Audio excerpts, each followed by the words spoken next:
Welcome to the EDRM webinar series. Today's webinar's topic is What's Next in eDiscovery? Automation, and is sponsored by iPro.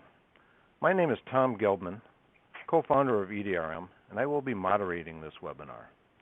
Before we get started and introduce our panelists, I'd like to go through a few housekeeping items. First of all, part of this webinar will include a product demonstration. And for that part, you might want to expand your screen to full screen in order to pick up all of the detail. And if you notice in the bottom right-hand side of the panel of your screen, there's a little box with 4 corners. That's the box you press to go into the full screen mode, and then of course you hit Escape to go back to the original. There's also next to that a volume button. So if you're having trouble, if things aren't loud enough for you, make sure you're up at the proper volume level. And also, if you do have any difficulties, there is an opportunity to click for assistance. The next thing is that there are 3 tabs you should be aware of at the top of your screen, at the top of the panel. First is ask a question. One of the things that we do want is to hear questions often, and we want this to be as interactive as possible. So ask questions early, ask them often. I will pose those questions to the speakers. I'll interrupt if necessary, but we'll get those questions answered. Second of all, there is a Rate This button. We really would like to hear your views on how you found this webinar. There's a star rating, 1 through 5 stars. Hopefully you'll give us 5.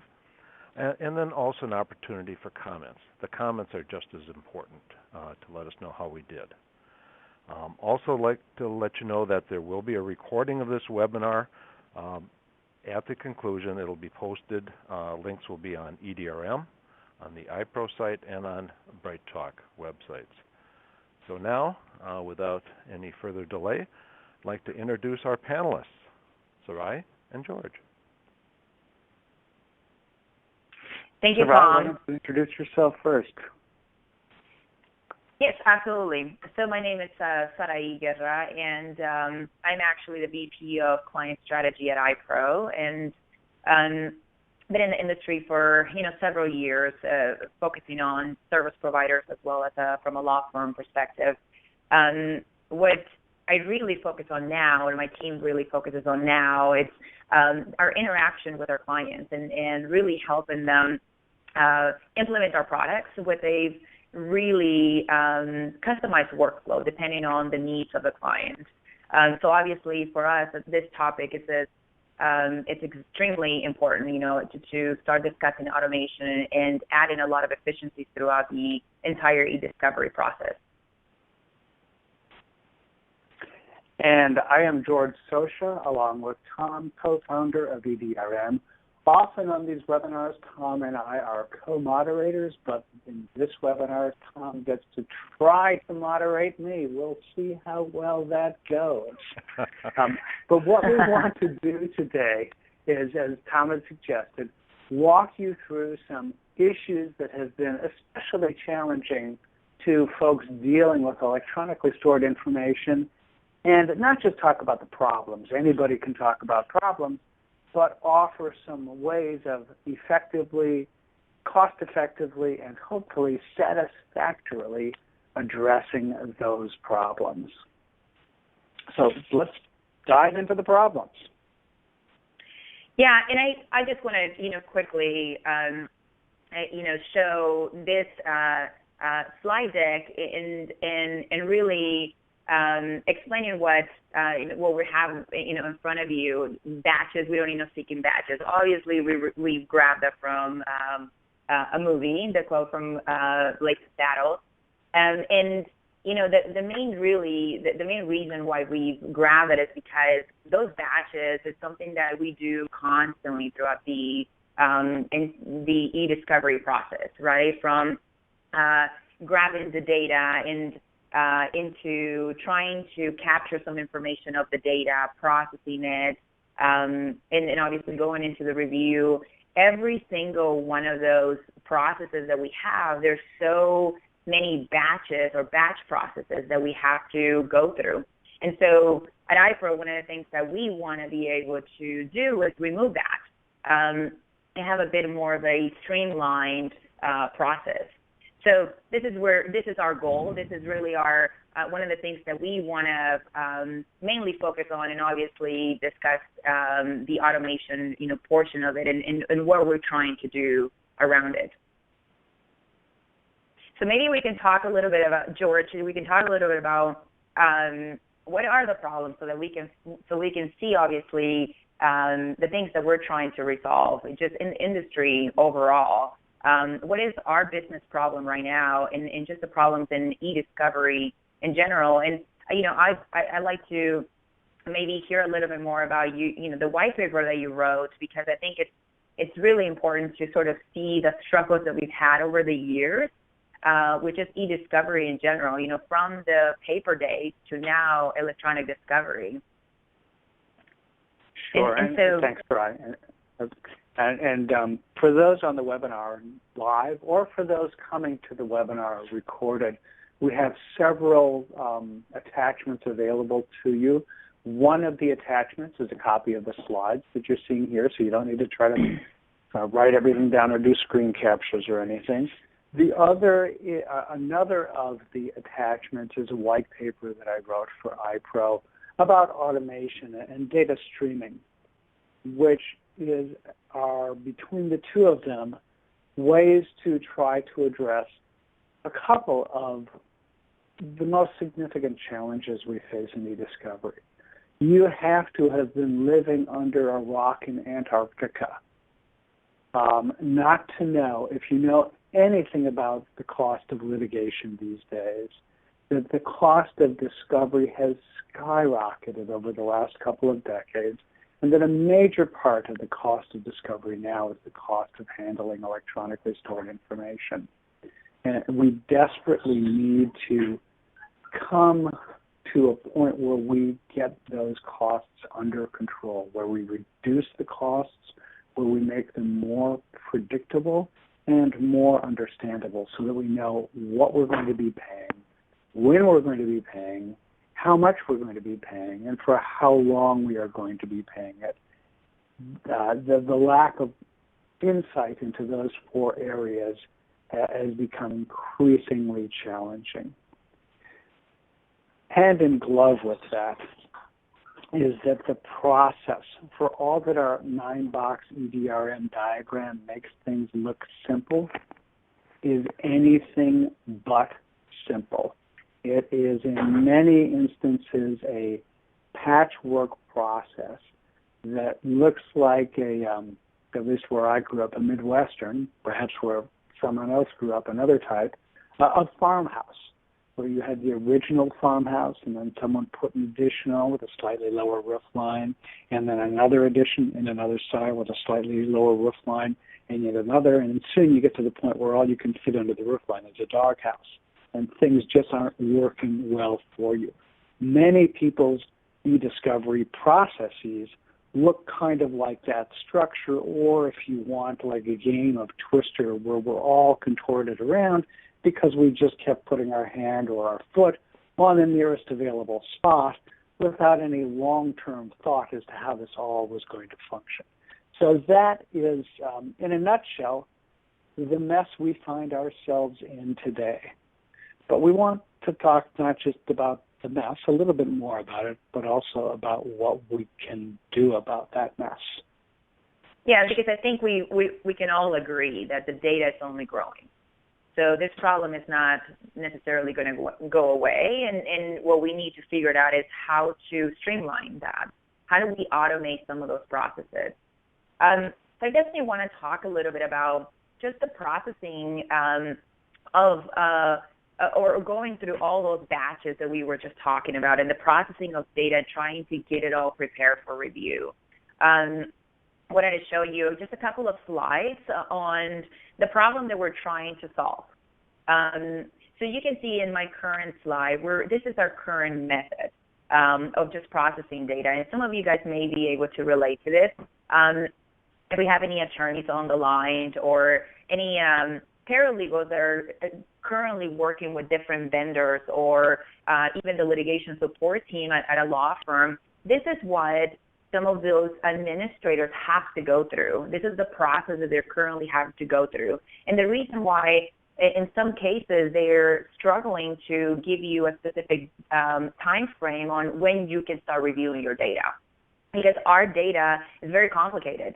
And if you look at just sort of the process that we currently have here, in walking you through it, we have a piece of media, let's say from our client, and the first thing we have to do is take a look at it, copy it to a location where you can start extracting the data and processing it.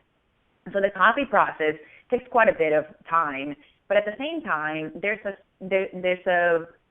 process that you have to wait for before you can start the next one. So you can kind of see there's so many starts and stops in this process. When copying the data, not only do you have to wait for that to copy, you also have to verify that you were able to copy the data entirely. Once you've done that, then you can then ingest the data. So as you're ingesting the data, obviously that's extracting a lot of the metadata within it, and it's giving you a lot of information on how you can then go the data that you want to review. But one of the biggest things that a lot of the administrators are having to deal with this data, or our service providers, they spend so much time in making sure that the data set has been QC. And if there's any issues with the data, they're spending a lot of time having to resolve those issues. So obviously we have a QC step. And until we are done checking all of that, all of those issues and resolving them, then they're able to move to the next stage. So you sort of see the process here right now is that we're spending so much time and from one process to another and having to wait for things before you can move on to the next stage, which is adding not just more time to the process, but it's also adding additional headcount. It's delaying your deadline, et cetera. And so this is our current method that's really driving the more data you have, obviously, the more time you're spending, the more resources you're spending. And so what we're trying to do at iPro is remove all those starts and stops. And one of the things that we're adding is that a process where you can do all of that around the same time. So how about streaming data rather than having to do it in a chunk processing stage or methodology? So in my screen that you see here, and I stole one of your quotes, George, from your white paper, because there is a better way. How about we actually remove some of those batches that we're having to do as we're looking at this data, and instead, let's stream the data. So what if, just like we see out there when you're streaming music from Pandora, or when you're streaming, movies from using Netflix. What if we do the same thing with eDiscovery? So as you start copying the data, how about we start processing or ingesting that? And as you're ingesting it, we already know what type of filtering options we're going to need. And as you're doing that, how about we start auto-loading that into the review platform so that you're able to have some of that data already ready for the team to start reviewing. And one of the things that you see in my screen is that obviously the finish line is a lot shorter. You're cutting so much time by being able to obviously stream that process. And instead of you spending time with looking at some of those exceptions or if you see in the data, what if we put that to the side? Let the data flow through a review platform and deal with some of those exceptions outside of that, so that administrators can now focus on the piece that really requires their attention, and instead you continue to flow the data into the review, and the team gets started and obviously able to meet the deadlines a lot quicker. So what does that really look like in our industry is that the more data that we see or that we start collecting, we're now able to tackle it in a more efficient process. So one of the things that I'd like to be able to show today is our automated digital discovery platform. So at iPro, in order to be able to do that, obviously, we want to be able to put that process in place from the very get-go. And let me just jump out of this PowerPoint, and we can come back to it. But I want to show our platform and sort of show the entire process from beginning to end. This is exactly what the pieces that we talked about and that we go through right now in getting actually a hard drive and selecting all of your options and actually see the process stream all the way to review. So for those of you following along online, now is a good time if you want to enlarge the window to fill your full screen, because you'll better be able to see what's happening with this. So one of the things that we've also looked at is as we're looking at our platform, and you can kind of see our automated digital discovery has multiple different sections to it, a processing component, the review component, early case assessment, et cetera. And one of the things that we knew as putting together an automated streaming functionality into our platform, one of the things that we definitely want to be able to do is if we're going to be copying the data straight from a hard drive, we've got to be able to have some sort of chain of custody in place. And so in doing that, we also have to be able to track that specific set of data that we're selecting from the hard drive. So we've actually added a new product or a new component to our platform, which is basically a media manager component. And the main reason for that is so that we're able to track things from the very get-go. So one of the things that I want to be able to show everyone is from that portion of actually getting a set of data, let's say from the client, and plugging that into your machine or a copy station that most people use. And I want to be able to show not just that, but at the same time tracking the data all the way through, processing it, selecting all those settings, and then, of course, going into our review platform to look at those documents. So let me jump into our Media Manager platform. And please do interrupt me if you guys have any questions, but I want to be able to show you the full process of that and then come back to our PowerPoint so that we can talk a little bit about what that really has done to streamline the process. So you can actually see that in my Media Manager platform, I actually have multiple different deliveries, and for the purposes of this demo, I created a lot of dummy different client sets or deliveries in here. But one of the things that you can do is obviously create a new delivery. So whether that's a delivery that you're getting from your client, or if you're in a corporation, that may be something that you're getting from your internal administrators as you're collecting the data internally, or if you're a service provider, those may be deliveries that you're getting from a law firm or a corporation. So obviously, a particular delivery, and I'm just going to click on one of these up here, one of the deliveries could have multiple different pieces of media, and that could be a piece of media for one client or multiple different clients. So we're actually allowing you to put in all that information about the media, and of course add your tracking number, where did that come from, really starting the chain of custody right at that level. And then within that, you actually have different pieces of media in that delivery. So I'm actually going to add one from scratch. And as I'm looking at the delivery, we're going to go into adding a drive. And let's say maybe I have a USB drive that I received, a hard drive, perhaps a USB in here, and I'm just going to add just a little bit of information about this drive.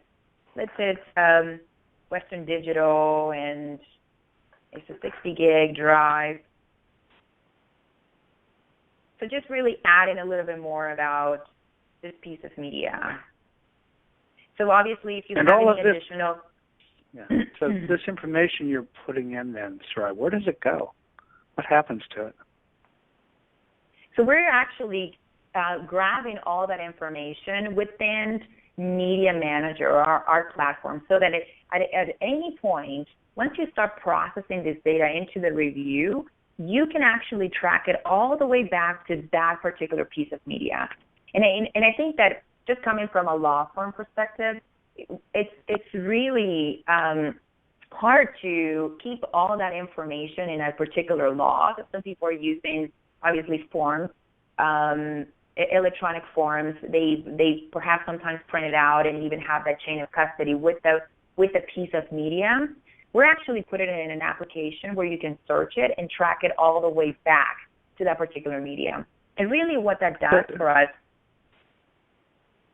I was going to ask then, so to give an example, I get engaged from time to time to work as an expert witness. And usually that entails, among other things, an investigation. And that can go all the way back to where did some of this data come from in the first place? Generally, the people I work with have a very hard time tracing back from a file that mattered all the way to the original source, the person it came from. So what you're telling me is that becomes a non-issue with this platform? Absolutely. Because as you're looking at the data in your review platform, and you're questioning a particular document, you can track it back to the container, the actual electronic container, and then you can even track it back to it came from this piece of media that was also part of this delivery that was done on that particular day, sent by this person with the tracking number. So really you can, from the document level, track it all the way to the physical media. I'll give you another example. Let's say you walk through that entire process, and now let's say you reach a settlement, and now from a protective order, it requires you to go back to all your data and make sure that every one of those copies has been destroyed. So that's challenging. I mean, you can certainly remove that from your database. You can remove it from your processing set. And then most of us always have to go back to which media were all those items that we put in that database, which pieces of media did it actually come from. And it's not just one. It's multiple different collections that we have. So it's very helpful to be able to go back and say, these are the pieces of media where this data is, and let's go ahead and destroy that or send it back to where it came from. So let me run another scenario past. I think I know the answer, but I'll go ahead and ask. I am getting ready to defend the deposition of one of our witnesses, from whom data was collected at a certain point, and it was run through all of this. How do I make sure that as I get ready to prepare for this deposition, I know that I'm looking at as much as I need to of the data that came from that person? Will this help me with that? Absolutely, because one of the things that we're going to walk through is also mapping a specific piece of media or even a folder within the media to a particular person or a custodian or employee. So that's yet another way for us to linking a piece of media to not just a client or a case, but also all the way down to the folder level to a custodian. So I've actually added a piece of media in here, and now one of the things that I have to be able to do, so from a tracking perspective, it's added. I have a delivery, I have a piece of media, which is my USB drive. You may also see that I can also print a barcode so that I can attach it to the physical media. But then the next thing really is, where is this piece of media? Let's say that USB drive, I now hooked it up to a hard drive. And then from there, most people really copy the data to a particular staging location where they're going to process it. What I'm going to do is I'm actually going to connect to it so that I can process it, and at the same time, I'm copying, but at the same time process that data. So obviously, the next thing that I want to be able to do is locate that drive and select exactly what I want to process. So I'm going to go ahead and select a particular drive, and one of the things that I have an option to do is to also select the machine that's going to be doing the copy. Now, in some cases, it could be my own machine, but in most cases where you have a lot of different administrators working on different cases, especially at a service provider or at a law firm, you may even have selected machines that all they do is copy or start the process. And so we call them copy stations.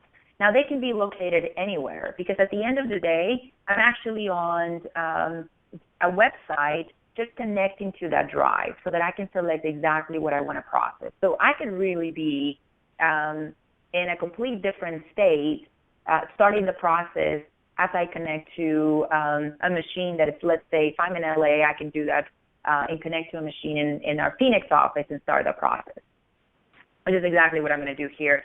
So if I select one of my copy stations here, really what that's really going to do is look at that particular machine and start trying to figure out what's on the machine. What drives do I have connected to that machine? So obviously it recognizes that my C drive is one of them, and it also sees that there's an extra drive in there. And out of that, I can actually see that there's my USB drive that I've selected.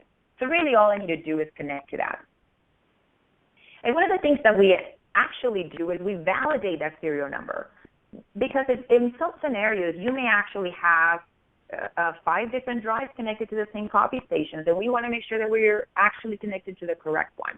So in this scenario, we validate that, and I'm just going to say okay for the purposes of this demo.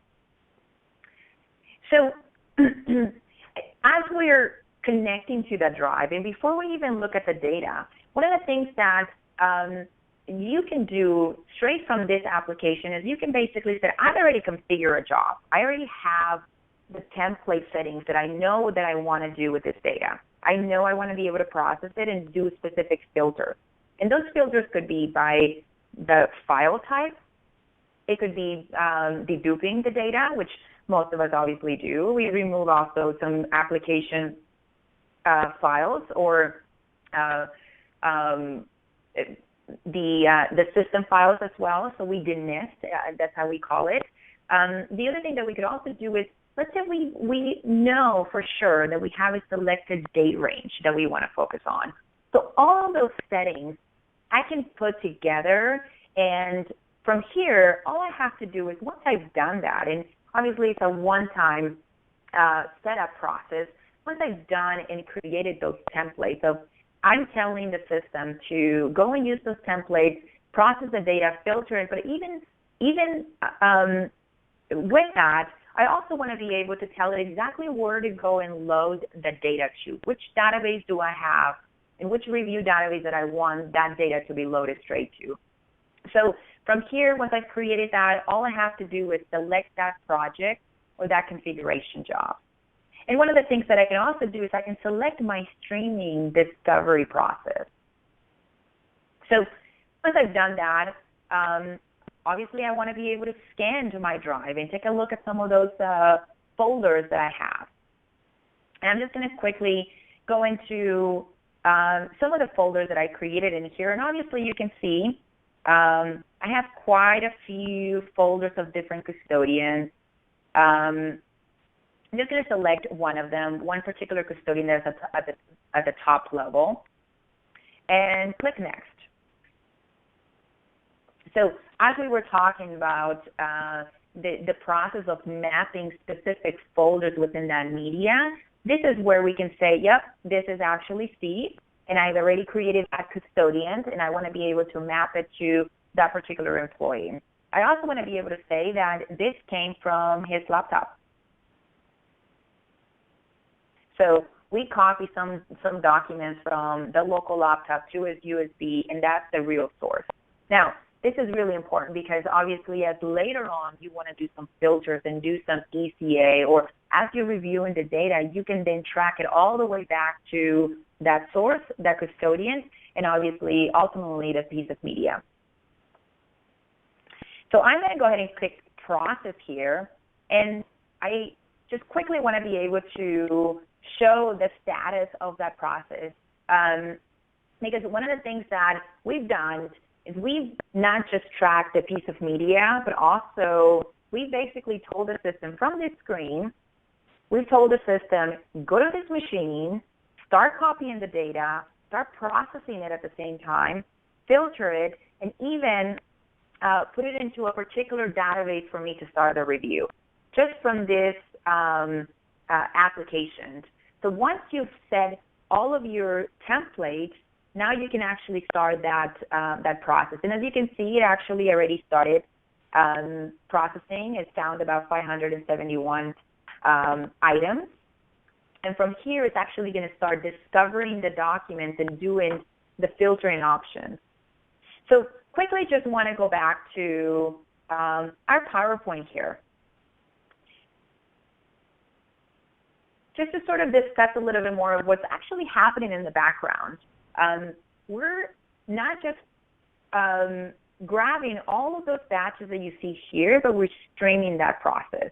So obviously, one of the pieces that we did is we've tracked the data, but we started the copy, which is also going to be doing the ingestion, the filtering of the data, and then obviously the auto load, or as we have in the screen, the export back to the review tool. So you're going to actually see all of those documents into our review platform as well. And prior to doing that, one of the things that I definitely want to show, I'm going to open my review platform. And as you can see, it's actually, I know I've done this in the back end. I told the system to move the data into my Globus industry database. And I can see that I have about 49,000 or so documents. So we'll come back to this just to sort of see the new documents, and we can start diving into the review platform. But one of the things that I definitely want to focus on here is the discussion of you having to create all those templates. Set it and forget a template.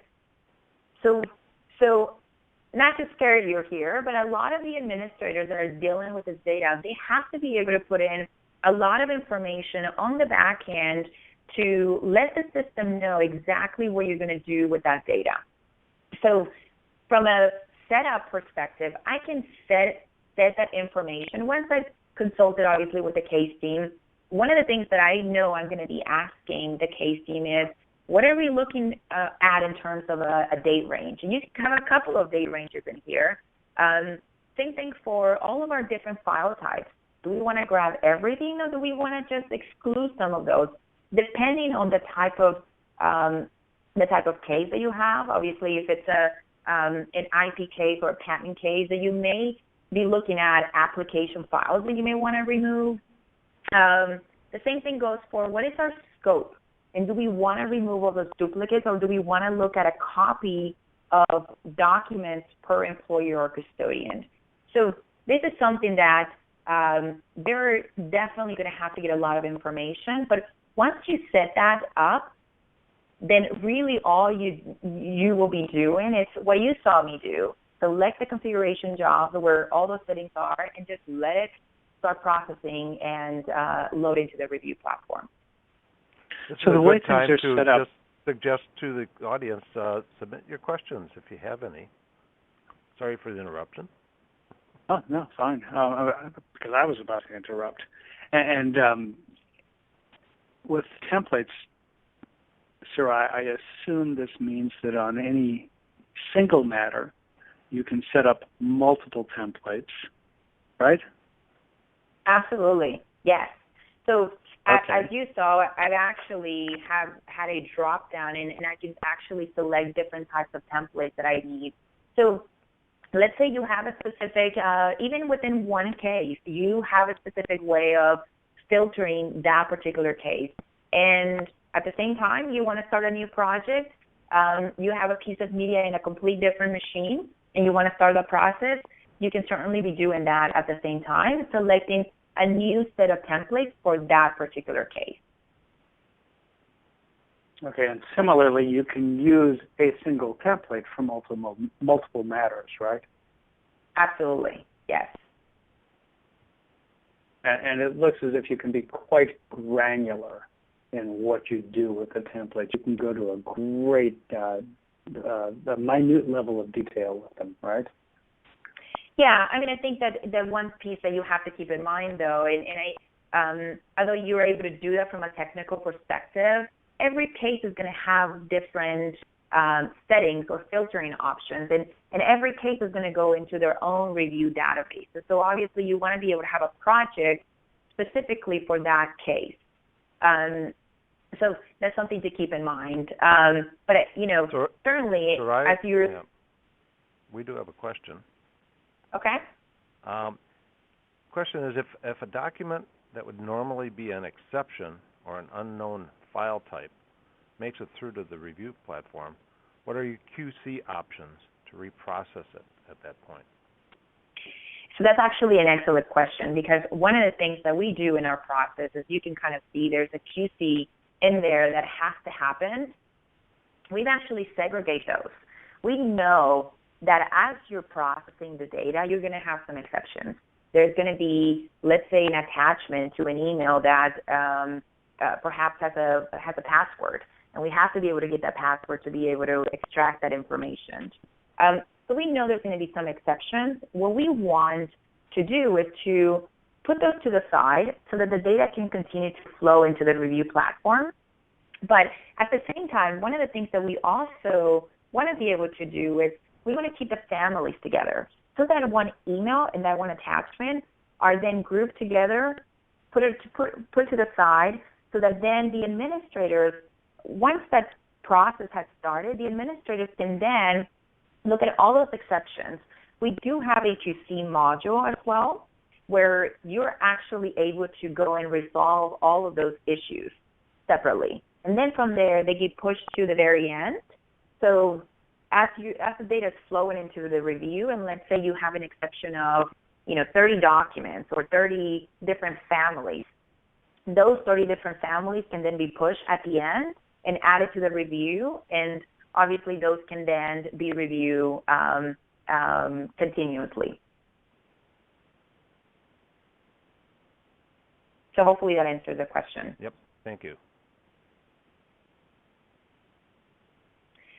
So, going back to the set it and forget it template, I think not only are you putting that process in place where, if you imagine, we have this type of project before where we get the data really at the very last minute, and there's always the Friday at 5 o'clock or something that you always have to get that process started, and you're spending a lot of time and waiting for the next day to look at the data that has been copied and verified. Now what you can actually do is set up your template, start the process, and in the morning, really at the end of the day, you're already looking at the documents on the review platform, and now administrators can now focus on getting all those exceptions finalized and into the review platform. The same thing for the next day, really. Attorneys already have some documents that they can start reviewing. So for those of you that don't process data within, let's say, a law firm or a corporation, and you're using service providers, I would definitely encourage you to look at some of those service providers that are using our new platform, because one of the things that's going to make a huge impact for you is those deadlines.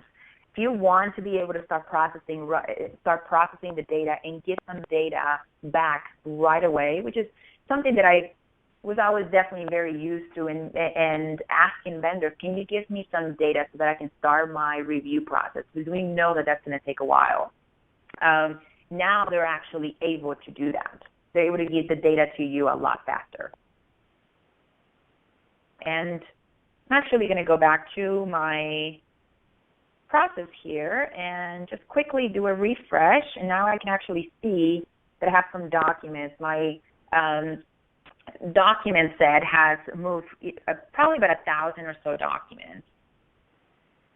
And although it's still going through it, I think I have about 1,070 or so documents. But you can see that now my jump of documents has increased, and I can actually start reviewing those documents. So I'll open it for now, but we'll definitely go back to some other ways that we can also continue to automate even as we're reviewing the documents in the review platform. And while we're doing that, another question came in, which is AD a SaaS service only, or is it available for purchase behind a firewall? So it's actually available for purchase behind the firewall. The way to get our platform will be obviously through one of our partners, and you can certainly look at our website on which partners those are and who you can reach out to. Although we do have a SaaS environment, that's definitely something that we provide you the infrastructure, but you would have to administer that process.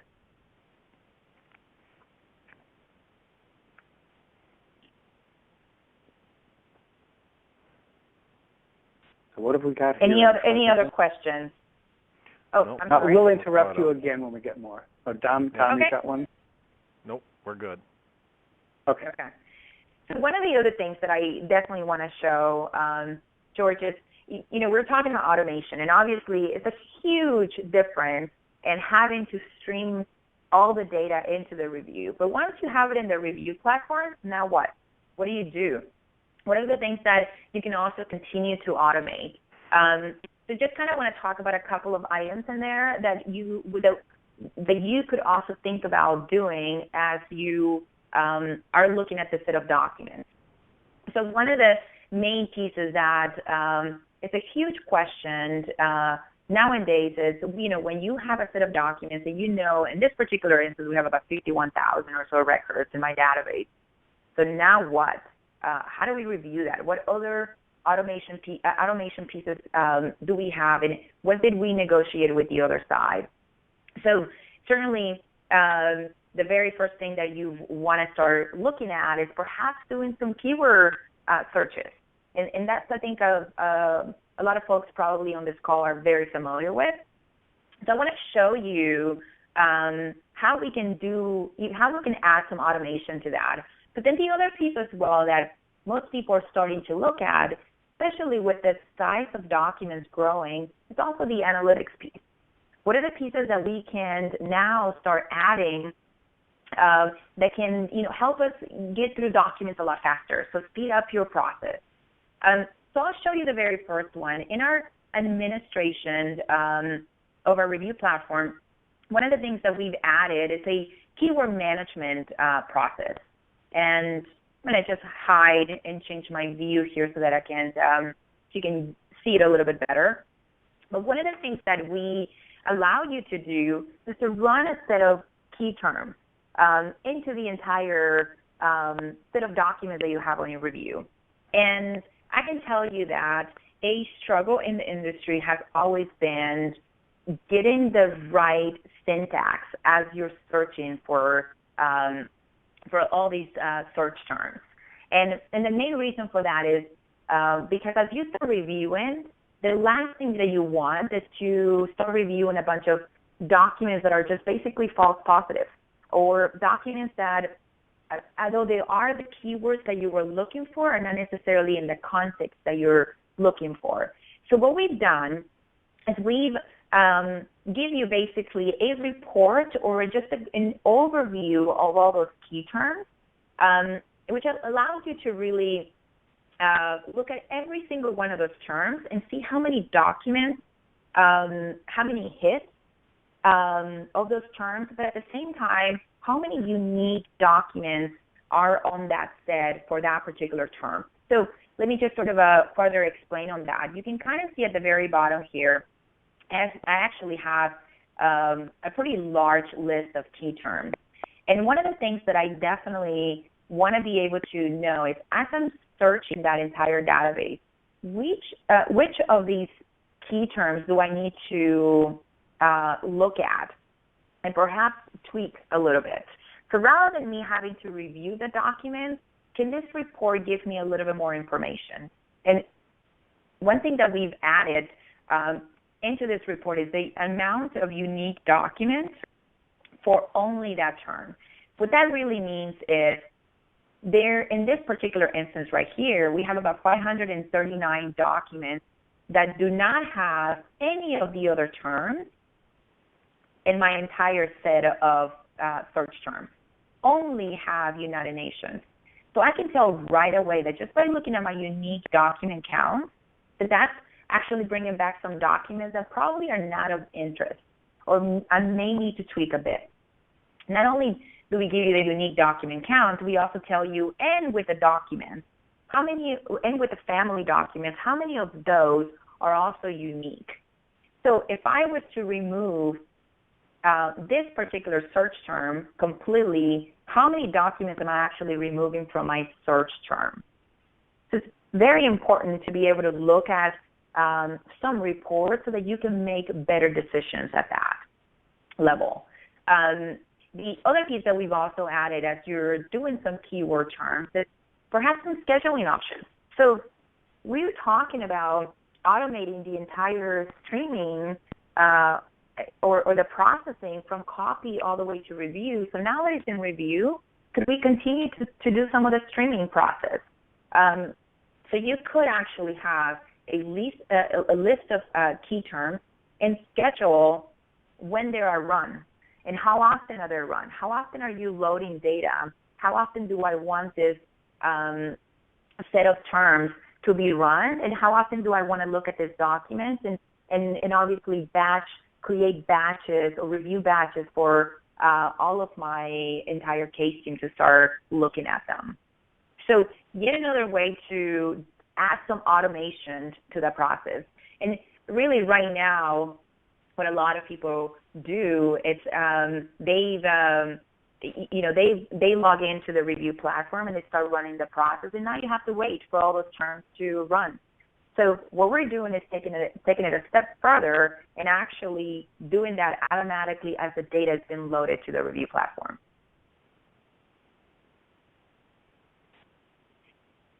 So a couple of other things that you could also do is, obviously, as you're looking at your document sets, and I'm just going to quickly jump into our analytics section, because I definitely want to be able to show that there are things that you can do as you're looking at the documents or as you're trying to figure out how you're going to prioritize your review. So as you try to prioritize your review, obviously you may have some deadlines coming up. So perhaps you have your production deadlines, or you have to prepare for a deposition. Clearly, you want to make sure that you're reviewing the most relevant documents up front. So some of the things that you could do is you can look at documents and group them based on concepts. So we've actually give you a visual on how the documents are segregated within the database and where you may actually want to focus on. This is definitely something that our review platform really makes it very simple for you to know. You know what? I know that this data that I'm looking at is about an M&A deal that went wrong. So as I'm looking at some of the sets of documents in here, perhaps I do want to look at a particular cluster of documents. As you're looking at the financial or security and stocks, markets, et cetera, that might be something that might be related to what I'm really interested in. So obviously, if I just quickly click on a particular cluster in my analytics search, one of the things that I can do is I can start looking at those documents. Let me take a quick look at the documents that I just searched on in that particular cluster. And I can see that I have about 2,500 or so. And once I randomly look at some of them and I know that this is really the context of the documents that I want to start taking a look at, let's have the entire case team take a look at them. So things like that, I think that it can really automate that process and help the review in general, are some things that I would really recommend for people to look at as you're trying to figure out which review platform you're going to be using. Definitely, our analytics and our review platform is completely included into our platform. And really, at the end of the day, it's because we want to be able to use the high-end technology and help with the review. So help you really have some of those tools and obviously speed up your review much faster. Obviously, there's a lot more in the review platform that you can also do, such as grouping documents based on conversations and whatnot. But I definitely just kind of wanted to quickly point out those two items that you can add to your automation workflow. And you can use automation on the production side as well, right? And we've got about 10 minutes left. Maybe we want to jump into that. Absolutely. Let me I think I've moved my screen here really quickly. Yeah, one of the things that we also do on the production section is we have seen, and we've been through this many, many times, when you're about to prepare for a production and there's an entire process and also a batching process that we have to go through. And at iPro, one of the things that we want to be able to do is to figure out a way to do some of the process up front. How can we start using the system to do some of the things that we already know are going to have to do at the production stage? So as people start reviewing documents and you start marking them, the documents, let's say these are responsive to the request that we have. And we know that the format and the way that we're going to be producing it is going to be in a TIFF format or a PDF format. So how about we can start some of that, have some of those machines that are doing all the processing. What if we have them in the background already start the process? So as people are reviewing and tagging documents, based on those selections, we can then start the processing. So by the time that you get to your production stage, you've already done most of the heavy lifting work. And one of the screens that I'm showing here is I wanted to quickly just go over some of the validations that we do that most people really have to do in a staging process. So clearly, as you're preparing for production, you have to make sure that you obviously don't have any privileged documents in it. You also have to make sure that you have the families are always grouped together, and obviously find any additional conflicts with that. Make sure that your entire data set is done correctly. So you kind of see that we actually validate that production prior to you running that production set. And so you can start doing this process and start seeing what are some of the errors that I need to go and fix so that I can make sure that I am fully prepared for this production. So by the time that we're ready to start the production, I have very little work to do in actually getting that out the door. And rather than having to require days or several hours to run that production, perhaps it's really a few more hours to get that finalized. So obviously this is an administration section of our platform, but you can kind of see that we look for a lot of things. We even have a shield or a production shield that you can actually put into the platform. The production shield could be that, let's say you have particular things that you want to make sure you do not produce at that stage. There's some documents that you redacted that you don't want to produce just yet, or there's some privileged documents that you want to make sure they don't even go out at all. So when your administrator comes in and starts doing their production, that shield can come back and say, yep, you have 3 different documents that you're trying to produce here, but it goes against the rules that you already put in place. So they may be documents that are redacted, documents that are tagged a certain way, documents that are privileged, etc. So yet another way to automate some of that process at the production stage. To kind of go back to our PowerPoint here, I think we kind of cover some of these pieces that I've just showed you. Other areas where we can automate within the review. Our review platform also has some coding forms, coding rules that you can also put in place so that you can automate your priv log, perhaps even automate your QC review process. So you can actually add some rules prior to you starting your review to make that process a lot simpler and without you having to revisit or re-review some of those documents that someone has already reviewed. Obviously, technology-assisted review is part of our review platform as well, and that's a great and effective way to also start reviewing the documents, training the system to go and find documents that you have already marked as relevant. So find me more of those and bring me the most relevant documents up front so that I can start reviewing and obviously making sure that you're preparing for your case a bit faster. And then, of course, we went through the automation items that you can also do within the production stage. Okay, we've got about 3 minutes left, so time for final comments. Sarai and George?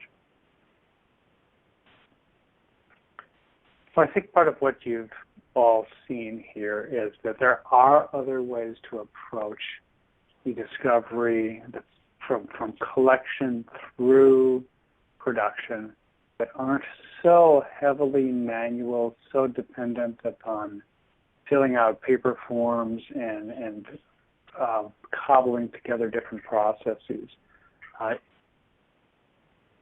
This may not be the be-all and end-all for everybody, but there's a lot here and a lot to take a look at.